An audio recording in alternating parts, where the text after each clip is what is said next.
இது மேட்ச் எப்படி பங்காளி? பரவாயில்லையடா, உங்களால் ராஜ்பீரன் கிரவுண்டுக்குள்ளே போய் குச்சின் பெஸ்ட் பண்ணிட்டாரு. ஒரு பக்கம் பார்த்தா நீ உள்ள போயிருக்க போலடா, எனக்குன்னு இருக்க நீ மட்டும் தானே, நீ போனா என்னடா பண்ணுவேன் நானு. இடு பங்காளி, உங்களுக்கு ஆர்சிபி நாங்க அடிக்கிறோம். இருந்தது ஒரு மேட்ச் தான்டா என்னோட, அதுவும் முடிஞ்சிருச்சுடா. பிளே ஆஃப்ல அடிச்சுக்கலாம் பங்காளி. ஓ, அந்த ஆசை வேற இருக்கா உங்களுக்கு? அதை விடு, இன்னைக்கு அவங்க மேட்ச்ல என்ன நிலவரம்? அதை ஏன்டா கேக்குற? 140 ஆல் அவுட் ஆகி வச்சிருக்காங்களா நீங்க?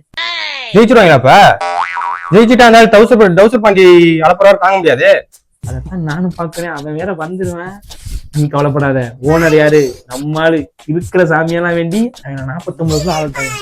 அவங்க ஒரு டீம் நான் வேல தோத்துட்டு மேல போனங்காச்சு, அவங்கள அடிக்க நான் போட்டு போனக்கணும். வாங்க, நல்லா இருக்கீங்களா? மேட்ச்லாம் எப்படி போகுது? உங்களை பத்தி பெருமை பேசிக்கிறது பார்த்தேன்.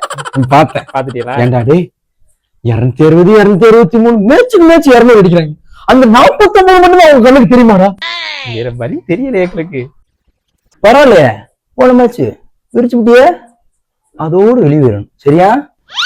நீ உங்கால் ராஜ்பிரியன் சேப்பாக்கத்துல வச்சு எங்க ஆளுக்குள்ளே குஜிலி மேட்ச் பண்றாப்புல என்ன அதுல எனக்குள்ள பாவம். என்ன பாவம், அந்த பிள்ளை ஏதோ 12 வருஷமா அப்படின்னு பாதையில இருந்திருக்கு.